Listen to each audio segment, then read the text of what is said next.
ब्रह्मदेवाची मानसकन्या अहिल्या उपवर झाली. उपवर याचा अर्थ लग्नाच्या वयाची. फार सुंदर होती अहिल्या. अहिल्या फार सुंदर होती. रोज एक देव यायचा, अहिल्या मला द्या, अहिल्या मला द्या, अहिल्या मला द्या. असं वाटलं ब्रह्मदेवाला, याला द्यावी तर त्याला राग, त्याला द्यावी तर याला राग, ही अहिल्या द्यावी कुणाला. म्हणून ब्रह्मदेवानी एक युक्ती केली, अहिल्याचं स्वयंवर करण्याचा निर्णय घेतला. जो कोणी पृथ्वीला प्रदक्षिणा घालून सगळ्याच्या अगोदर इथं येईन त्यालाच अहिल्या माळ घालीन. पण मोठा खडतर होता. इंद्र, चंद्र, वरुण, कुबेर सगळे देव या स्पर्धेत भाग घेण्याकरता आला. हा, इंद्र आला. इंद्राचं वाहन काय? इंद्राचं वाहन ऐरावत. ब्रह्मदेव, गणपती बाप्पा सगळे आले. सगळे. गणपती बाप्पाचं वाहन काय? उंदीर. उंदीर गणपती बाप्पा. सगळे सगळे धावू लागले.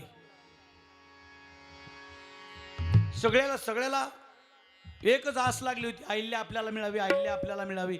सगळे धावतात, सगळे धावतात. त्याच्या पुढे, त्याच्या पुढे, त्याच्या पुढे, एका पुढे एक धावू लागले.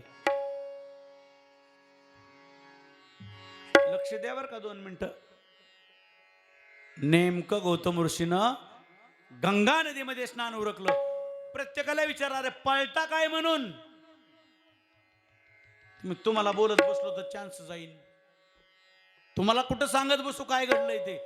सगळे पळाले महाराज, कोणी थांबलं नाही. हो, गणपती बाप्पाला हात केला. अरे का पळता? त्याने म्हणे ऋषीवर्या अशी अशी शिरीत असा असा पण ठेवलाय, जो सगळ्याच्या अगोदर इथं येईन त्याला ब्रह्मदेवाची मानसकन्या अहिल्या माळ घालणार आहे, म्हणून आम्ही पळतोय. असं आहे वय. गंगा नदीमध्ये स्नान उरकलं आणि काठाला येऊन पाहिलं, काळी कपिला गाय प्रसूत होऊ लागली होती. 3 प्रदक्षिणा घातल्या. गायीला पृथ्वीचं मूल आहे. प्रदक्षिणा घातल्या आणि गौतम ऋषी ब्रह्मदेवाकडे आले. ब्रह्मदेवा, या अहिल्या देऊन टाका. असं असं घडलं. पाहिलं महाराज, सत्य होतं. अहिल्यानं लगेच ब्रह्मदेवाने सांगितल्याबरोबर अहिल्यानं गौतमाला माळ घातली. गौतमानी अहिल्याला माळ घातली. याचा अर्थ दोघांचा विवाह झाला.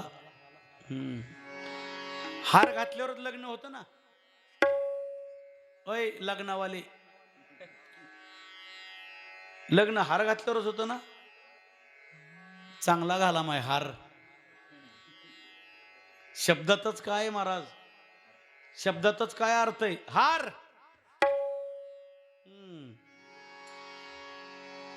आणि सांगण्याची भाषा बी असते, टाकलं हर हर महादेव करून.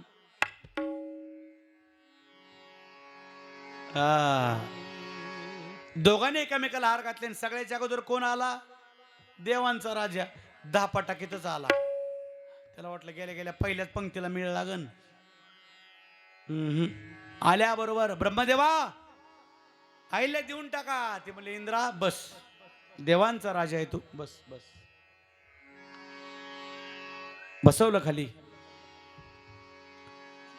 अहिल्या झालं म्हणले लग्न. अरे कोण असा वीर जन्माला बो, माझ्याही समोर माझ्याही पुढे धावला.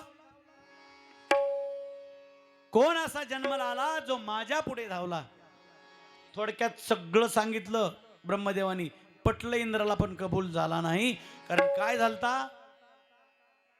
अपमान. एक वाक्य सांगून जातो, लक्षात घ्या. तुम्ही एखाद्याला मान द्या नाही द्या त्याला काही वाटणार नाही, पण हेतू पुरस्सर एखाद्याचा अपमान जर तुम्ही केला तो त्याचा बदला घेतल्याशिवाय. म्हणून प्रत्येकाने एकामेकाचा मान सांभाळला तर मान शाबूत राहत असते. बरोबर ना? एकामेकाचा जर मान सांभाळला तर मान शाबूत राहत असते. एक ना एक दिवस मी तुला भ्रष्ट केल्याशिवाय राहणार नाही. कुणी प्रतिज्ञा केली आहे? इंद्राने. का? एवढा धावलो. अहिल्या माझी पत्नी होणार होती असं मला वाटलं होतं, पण हा ऋषी मध्येच आला. अहिल्याबरोबर लग्न झालं. पण मी अहिल्याला सोडणार नाही. प्रतिज्ञाच केली इंद्राने. खरी खोटी शास्त्राचा भाग आहे. हे योग्य आहे का? हा. आता विवाह सोहळा झाला. गौतम आणि अहिल्याच्या ग्रस्त आश्रमी जीवनाला सुरुवात बी झाली. आणि एके दिवशी गौतम ऋषी बाहेर असताना इंद्राने डाव साधला. इंद्र खाली आला, आपलं रूप पालटलं आणि बरोबर हुबे होप तिच्या पतीचं रूप घेतलं. महाराज दारात आला, दरवाजा उघडायला भाग पाडलं. अहिले दार उघड. दरवाजा उघडला, समोर पाहिलं तर गौतम ऋषी आहेत, पण तो होता देवांचा राजा देवेंद्र. देवेंद्र म्हणलं की माणसं दचकत्यात. त्यांना वाटतं फडणवीसाचाच काय की. अरे देवांचा बी राजा इंद्र आहे म्हणून देवेंद्र है ना. दरवाजा उघडला. स्वामी लगेच कसे परत आले? अहिले माझं एक काम आहे. आडपडदा ठेवला नाही. रती सुखाचं दान थेट मागितलं. महाराज नका हो, सूर्याला ग्रहण लागलंय. तुमच्यासारख्या सज्ञानाला याज्ञानी भाषा शोभत नाही स्वामी. अहिल्ये कांगावा करू नकोस. पतीची काम इच्छा पूर्ण करणं हे तुझं कर्तव्य आहे. बराच काळ नकारात्मक भूमिकेत असणारी अहिल्या शेवटी नाईलाज झाला आणि बघता बघता गौतम रूपी इंद्रानं अहिल्या भ्रष्ट करून टाकली. रती क्रीडेत मग्न असताना गौतम ऋषी आले. त्यांनी दरवाज्यावर थाप मारली. अहिल्ये दार उघड.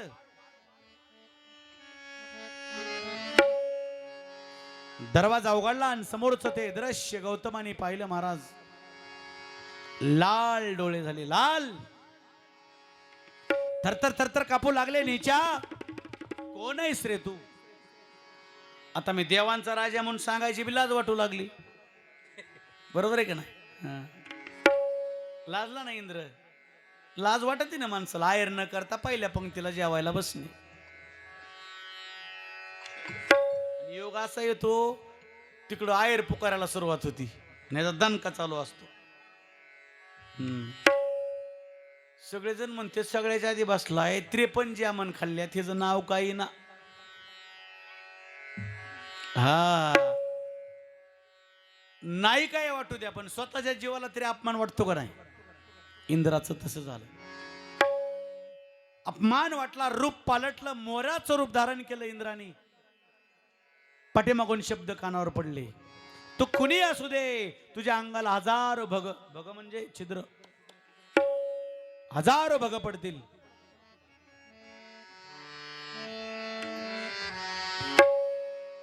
हजारो भग पडतील. निघून गेला. सगळ्या देवांनी पाहिलं चूक केली, पण आपला राजा आहे म्हणून सगळे देव आले आणि गौतमाला हात जोडले. ऋषीवर्या क्षमा करा. जरी चुकला असेल तरी देवाचा राजा आहे. शाप झाला, उशाप द्या. पूर्वीच्या काळी शाप आणि उशाप दोन्ही गोष्टी चालायच्या. ऋषीचं अंतःकरण द्रवलं गेलं. देवांचा राजा आहे, जा तुला उशाप आहे. तुझ्या अंगाला हजारो भग पडतील, पण प्रत्येक भागाचा एक एक काय होईल? डोळा तयार होईल. त्या दिवशीपासून इंद्राला सहस्त्रनयन म्हणजे 1000 डोळ्याचा इंद्र असं नाव पडलं. मोराच्या रूपात होता. त्याच्या पिसाऱ्यावर असे डोळे डोळे. त्याचं ते कारण आहे. पण शाप झाला वरून. ज्या जातीत आपण असू ना, ज्याच्या संगतीत आपण असू ना, तो गुण लागल्याशिवाय राहत नाही, तो शाप लागल्याशिवाय राहत नाही. मोराच्या रूपात इंद्र आहे म्हणून मोराच्या जातीला शाप झाला. म्हणून संगत महत्वाची आहे. म्हणून संगत महत्वाची आहे. तुझ्या जातीला तुझ्या स्त्रीचा संग कधी घडणार नाही. मोर आणि लांडोर शारीरिक मिलन कधी होत नाही. आपल्याला प्रश्न पडतो, मग त्यांची संतती वाढते कशी, जन्मते कशी?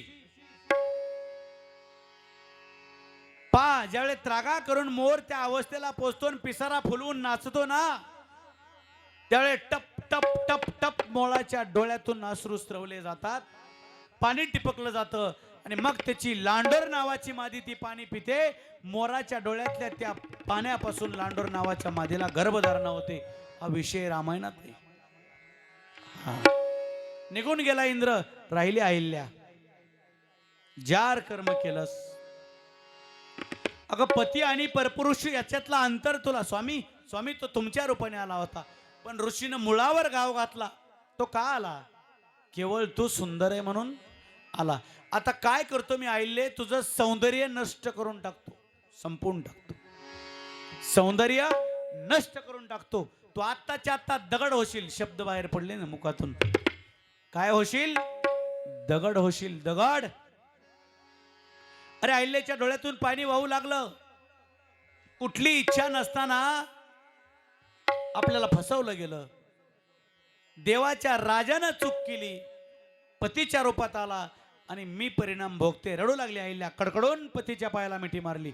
स्वामी क्षमा करा, मला उश्शाप द्या. उश्शाप नाही दिला तर बद्ध अवस्थेत आयुष्य संपलं, म्हणून मुक्त होण्याकरता उश्शाप मागितला. जा अहिल्ये, जगाचा बाप इथे येईन आणि स्वतः तुझा उद्धार करीन. शब्द बाहेर पडले मुखातून. आश्रमाचा त्याग केला गौतम ऋषींनी. निघून गेले ना अहिल्या दगड होऊन पडली. प्रभू त्या दिवशीपासून या आश्रमाची अशी अवस्था. आलं ना लक्षात? आता कुठून सुरुवात झाली? हे कुठं चालले होते सीतेच्या स्वयंवराला? वाटेत एक आश्रम लागला, म्हणून प्रभूंनी प्रश्न विचारला, सुंदर निसर्गाच्या या वातावरणात या आश्रमाची अशी अवस्था का? त्याचे उत्तर आहे, म्हणून गौतमाने आश्रम सोडला आणि या असणाऱ्या आश्रमाची अशी अवस्था झाली. धावत देव गेले, प्रभू रामचंद्र धावत गेले. ओसाड ओजाड झालेला आश्रम आहे. इकडे पहा तिकडे पहा, सापडत वय दगड. दगड सापचत नसतात महाराज, म्हणून तर तो पडतोल्ल्याला जो दगड आहे ना तिकडे नेतानी त्याला जपून ठेवीत. हरकाला हडपाला काही सापडत नसत. अचानक चमत्कार झाला हो. अचानक प्रभूच्या पायाची माती रजकन निघाले आणि दगड शिळा झालेल्या अहिल्याच्या त्या दगडाला लागले. रजकणाचा स्पर्श झाल्याबरोबर शिळा दुबंगली गेली आणि अप्रतिम सौंदर्याची खान अशी अहिल्या त्याच्यातून निर्माण झाली. अप्रतिम सुंदर होती अहिल्या. हात जोडले, हात जोडले. देवा माझ्या करता आलास, तुझे उपकार कुठे फेडू रे? तिनाही वाल्या पडद्यानं गागर भरून आणाय गेली. ओय तो तांड वल्या पडद्यानं पूजा करीतो आणि सप्त्यात चप्पल चोरीतो. नाही गेली कुठं. पाणी प्रत्येकाच्या सोबत आहे. सोबत आहे का नाही? भावनिक व्हा, डोळ्याला पाणी आल्याशिवाय राहत नाही. अरे डोळ्यातल्या पाण्यानं अहिल्यानं पाय धुतले प्रभूचे. पाणी आणायला जायची काय गरज आहे? डोळ्यातल्या पाण्यानं पाय धुतले. दुसर प्रतिमा दिसू लागली. खरं सांगू, आज आज अहिल्याचा काय झाला हो? पुनर्जन्म झाला. अहिल्याचा काय झाला? आज पुनर्जन्म झाला. 60,000 वर्ष दगड झालती, दगड. आणि आज देवाने येऊन स्वतः उद्धार केला. याचा अर्थ काय झाला? पुनर्जन्म झाला. म्हणून अहिल्या गाऊ लागली, धन्य मी.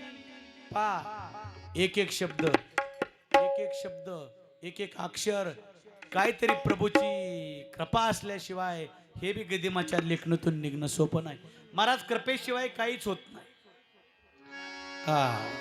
म्हणून अहिल्या प्रभूच्या पायाला स्पर्श केला, डोळ्यातल्या पाण्याने पाय धुतले आणि अहिल्या गाऊ लागली, राघवा चरण तुझे लागले, राघवा चरण तुझे लागले, राघवा चरण तुझे लागले, राघवा चरण तुझे लागले, राघवा चरण तुझे लागले,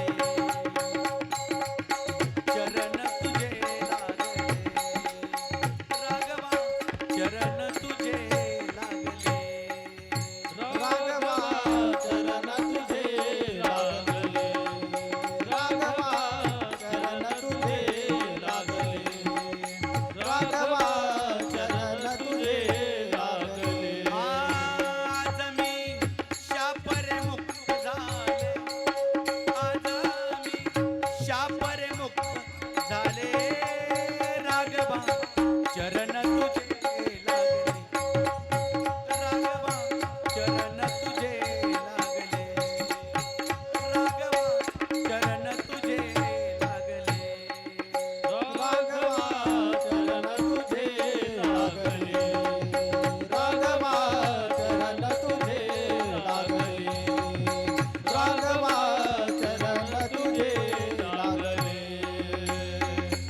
कृपेची शिल्प सत्कृती, तुझ्या कृपेची शिल्प सत्कृती, माझी मजय पुन्हा रे आकृती, माझी मजय पुन्हा रे आकृती, पावन झाले श्वास चुंबिती, पावन झाले श्वास चुंबिती, पावनई पाऊले राघवा चरण तुझे, राघवा चरण तुझे लागले, राघवा चरण तुझे लागले, राघवा चरण तुझे लागले, राघवा चरण तुझे लागले, राघवा चरण तुझे लागले. आता आईलेला वाटू लागलं मी अशी आता मुक्त झाले, काय देऊ देवा तुला. हा. पतित पावना श्री रघुराजा, पतित पावना श्री रघुराजा, काय बांधू मी तुझी रे पूजा, काय बांधू मी तुझी रे पूजा, गोट गोटले अश्रू तापून,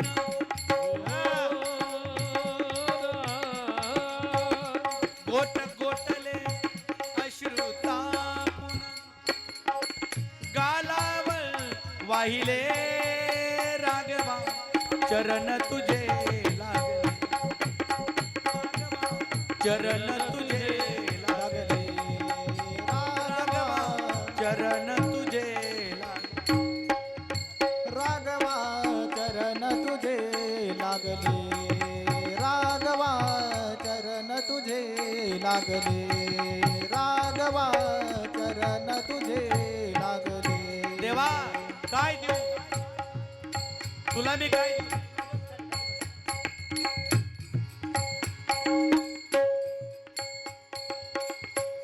चढलाय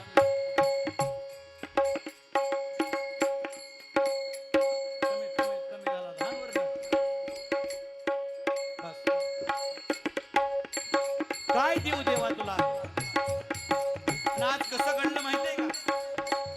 आज चकोरा घरी पातली, भुक्या झाली पौर्णिमा.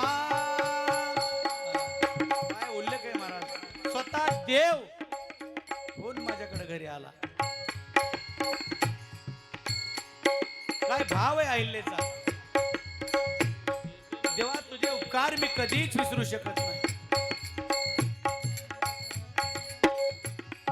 आज मी शापरे मुक्त झाले, आज मी शापरे मुक्त झाले, राघवा चरण तुझे लागले, राघवा चरण तुझे लागले, राघवा चरण तुझे लागले, राघवा चरण तुझे लागले, राघवा चरण तुझे लागले, लागले रे, लागले रे,